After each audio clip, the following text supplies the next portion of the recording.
We are trying to cover a spectrum of sexuality, mental health, gendered spaces, body image issues. Let's see, there's a whole handful. If anyone else has even more, those are the ones that came to mind.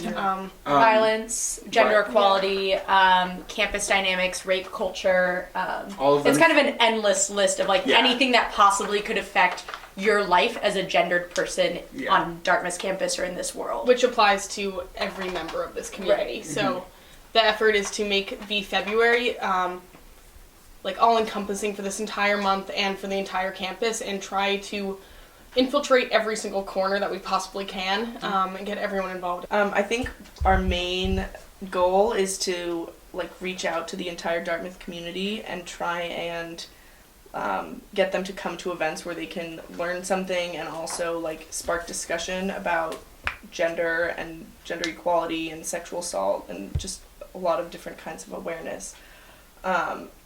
By just organizing a variety of events. So we tried to do a lot of different things that might appeal to a bunch of different people, and also give a chance to people that outside of the committee to get involved and share their story also. Every time we sit down to talk about what do we want to cover, how do we want to get things done, it's this is the list of everything that ever interacts with a human life. How do we cover it all in 1 month? And I think sort of the challenge is realizing that we want to, while we want to cover a lot of things, recognizing that of course we're never going to cover everything. There are topics that are inherently going to be left off some of the programming or some of the performances, and while that's not something we're proud of necessarily, it's sort of inevitable. Yeah. I think that you won't be able to cover everything, and I think the goal is just to be very clear that this is not all-encompassing, and say, we're trying to cover a lot of things, but at the end of the day, we're not going to get to everything, and so let's keep talking about the things that we didn't have a chance to discuss formally through V-February. Yeah, kind of just to open up channels of communication about really any kind of part that we're not really covering. It's well, we didn't cover this, you talk about it. Bring that up in your own social circles. And I think that's also a big part of the performances, upstaging stereotypes, vagina monologues, voices, is giving, like I said before, people that aren't part of this committee a chance to share their voice in a really active way, and do something that they're proud of in a maybe a new way for them. Or to simply go to the event and then come back and maybe discuss it with their friends and sort of spread information that way. Particularly for upstaging stereotypes and voices, it's giving people on campus the opportunity to share what they feel is important. I think that on this committee, as Mara said, we're trying to tackle the things that we think are most relevant to this campus right now, and think that everyone will want to talk about immediately, or as many of those things as we can cover. But, so one of the things that we did was Trans Women Day of Visibility, and it was just a event where students who don't necessarily identify as trans came together, and we read the stories of trans women to kind of bring their voice, bring their opinions into this conversation, especially because generally socially they are excluded already, and they have been excluded from programming at Dartmouth for a while. So another thing, none of us are particularly involved in this, but the abortion monologues is a new thing this year. One of the great things about V-February is we're constantly changing and editing and adding new events each year, taking away events that seem less relevant. And so this year, the Abortion Monologues is being put together by a bunch of Dartmouth medical students and people who work at DHMC. I think, speaking from kind of looking at the smaller panels, we've had 3 already, and there are 4 scheduled panels this term that have been held in one Wheelock, and those have had great turnout. And I've been, I've tried to attend most of the events that the programming has set up, and I've been really impressed with the turnout. I think that it's one complaint that a lot of students have here is that it's very easy for people to get wrapped up in their own world for 10 weeks.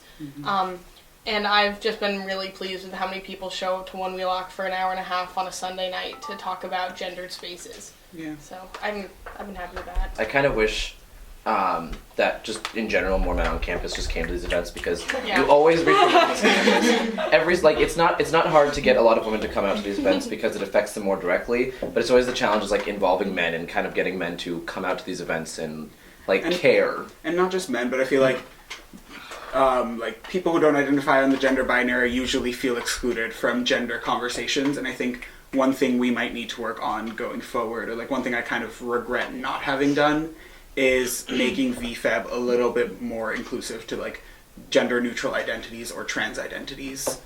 Yeah, I would echo what Yobi said. I think sort of the inherent issue with and it's not specific to V-Feb, I think it relates to Pride Week or Sexual Assault Awareness Month, or any sort of awareness-centered programming on this campus, is that the large majority of the people who go aren't really the people who need to hear what it has to say. And that's not that's great that they go, and I hope they learn something, and I hope it's informative, and I hope they enjoy it, and it sparks discussion, but the people who come are not often the people who really need to hear the messages that it has to say. Speak Out is about survivors sharing their stories, and there aren't a ton of perpetrators of sexual assault who come to that event, is my guess. And so I think that's sort of one of the inherent issues that any event like this struggles with, is how do we get the people who actually should be hearing these messages to these events when they're not going to want to come on their own volition. Yeah, because every once in a while you get a friend who came with a friend and didn't really know what it was about, or a walk-in from outside, and they're like, oh my god, I learned so much, this was so powerful.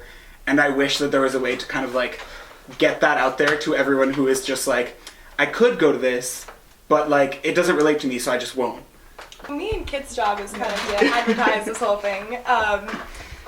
So we send out campus blitzes to literally everybody on campus. We put up posters, as you can see, and we also just kind of try to spread the word through social media, friend to friend, that kind of thing. And I know, so we have 4 very large performances, and we just had our first one last week, was Vagina Monologues, and I did hear actually a good amount of campus discussion from people saying, oh, I didn't know what it was, I went to it, and it's really opened my mind towards this discussion. So that was good. So, I mean, past doing that... Yeah, it's hard with Blitz, I think, because everyone is sending out 1 million blitzes every day, but you need to send them anyways, so it's hard to know, how effective those are, but we try anyways. And then I think the posters this year, Hannah designed a really great logo that we think, at least maybe I'm just biased, but I think it catches people's eye and they see the same logo over and over, so there's a sort of theme there. Yeah, it's become a V-Feb trademark. It's beautiful. See the V in brackets, and you end up with this is V-Feb, and everyone knows oh, that's a V-Feb event. Cool. I feel like that's helped. Yeah, for sure. But it's the personal reach out and the guilt trip that works. You're hey, I'm going to talk to you very specifically about coming to this event that maybe you wouldn't want to come to in the first place, but because I'm now personally asking you, you're going to feel bad if you don't. Yeah, there's been a lot of, especially reaching out to both students, but also administrators and faculty. I've been doing personal emails being hey, we've had this one conversation about this type of event before. I think you could really benefit from learning a little bit more about this by coming to this event. I did that for Vagina Monologues with some people who I've had very iffy discussions on gender with, and it's just for a lot of people I got responses back being I just went to the event, that was really cool, or I couldn't make it to this specific event, but I saw that there are other V-Feb events, I'm going to try to make it to those, and then you just it does sound kind of bad, but it is the guilt tripping that sometimes that works when you have that minor connection with people. And especially people who are performing in the bigger performances. There's such a wide range of people. Right, exactly. So a lot of people who wouldn't normally go may have a friend performing, and then that becomes their incentive to go. So I think it's also one thing you sort of mentioned in brief is getting professors and staff to go to these events, which I think is something that I know I forget about all the time. My focus is how can I get my peers to go to this? How can I get my peers to engage in this discussion, whether or not they would normally come to this event? But I think it's super important also that we include faculty and staff in this discussion or in coming to these events, because there are a lot of people I know who feel that their professors or other staff they interact with are not very understanding of these issues. And some of them are, and some of them are amazing. But there's definitely, I feel, a need for some professors to be a little more informed about these issues. And a little more integrated into campus life. Right, in general. Yeah. Yeah. And I know that one of the best ways, especially to get guys to come, is it's like, well, you know, like Dartmouth's getting all this bad press. If you show up to this event and like actually participate in discussion, like maybe A, you'll learn something, and B, like it'll look like you're actually trying to like give a shit. Too real. For me, one of the big things has been being at Voices rehearsal, which I'm part of, like separate from the committee, but just getting the chance to see people share these amazing stories that they wrote, or read someone else's story, has made me feel like really proud of like the work that I've put in to like make that possible. Yeah. I think also speaking from a rehearsal perspective, I think one of the most like important things for me is when you can bring up something that like you have issue with and like the discussion actually opens up and becomes productive, and it's this like magic moment of like, this is the conversation I have been like waiting to have. Yeah, I feel like I haven't had a moment with the programming that's like already happened, but like going through the rehearsals for Upstating Stereotypes specifically, like watching people grow is what keeps me going through like V-February. Like watching people who at the beginning of rehearsals like were shy or like quote closed off because they didn't feel like they had a voice in this topic, or who said problematic things, and then like the group kind of like brought it up as an issue. A learning point. Yeah, a learning experience, and like everyone seems to have grown so much. I think for me also, I would definitely say I directed the vagina monologues, and I think the huge part of the like positive takeaways from this experience is, I mean, first of all, there are tons of upper class women who are just like, I've always wanted to do this and now I did it and I feel so empowered, and obviously that's great to see all these amazing Dartmouth women realize their potential as strong women. But I think what's most important to me is all the freshman women who do it, which is first of all like super brave of them as freshmen to like come in and audition for this show where they're going to talk about their genitalia on stage. But I think also like during the first rehearsal, like one thing we talked about was like, who here feels like they don't have a safe space on campus? And so many freshman women said that, and I feel like that is one of the beauties of rehearsals for Voices or vagina monologues or various things like this, is it creates a safe space for people to talk about these issues or talk about their experiences with sexism or other various issues and have it be a productive conversation in addition to like a comforting safe space. Yeah, this month I just totally think this month has been transformative for me, like on a and it's infiltrated like every other part of my life. I feel so much more comfortable addressing topics with my friends about like from the spectrum of sex to like how comfortable they're feeling and why they're feeling uncomfortable in places on campus, and things that a lot of my friends really don't care about or really don't care to talk about, but I've